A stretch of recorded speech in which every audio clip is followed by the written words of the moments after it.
Imagine you got 30 years of federal service under your belt. MRA, minimum retirement age, is coming up. You're getting ready to sail into retirement. You have all of your dreams, all of your plans outlined. And the minute you go to submit your retirement paperwork, HR comes back and says, oops, you only have 27 years, not 30, and you can't retire.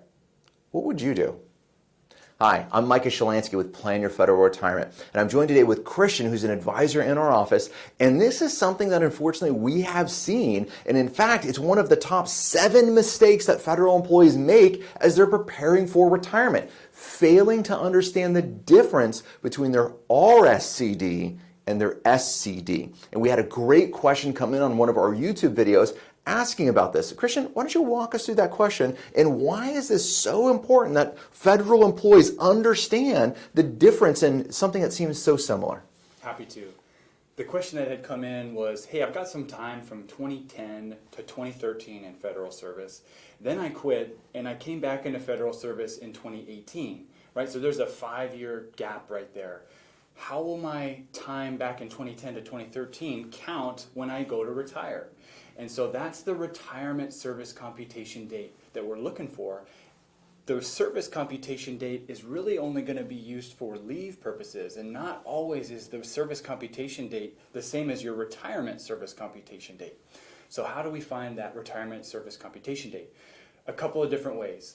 The first way is by going and pulling up all of those SF50s and looking at them, looking at box 30 to see what does it say in box 30. It'll either say FERS and FICA, or it might just say FICA only, or just FICA. So if it says FICA or FICA only, it might not count for your federal pension. But if it says FERS and FICA, well, good news, that time will count.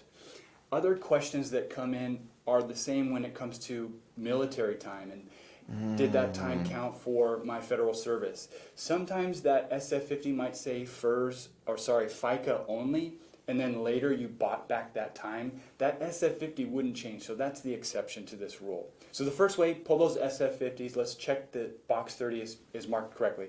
The second way is by looking at and asking HR to put together what's called a certified summary of federal service. That certified summary of federal service is the official form that your HR will use to determine what your retirement service computation date. They're going to go into your SF50s, they're going to pull all of those, and they're going to see, okay, here's that time that counts for creditable service. Now, if you've done your homework and you've looked at your SF50s and you say it should be X and they come back and say it's Y, well, good news, you're not retired yet, so we can go and say, hey, nope, this SF50 should count, here's Y, and you can appeal it. So, couple of different ways. Again, pull those SF50s, request that certified summary of federal service, and should be good to go. Now, if you have any additional questions, please jump onto our website, comment on those YouTube videos. That's really great. Our website is planyourfederalretirement.com.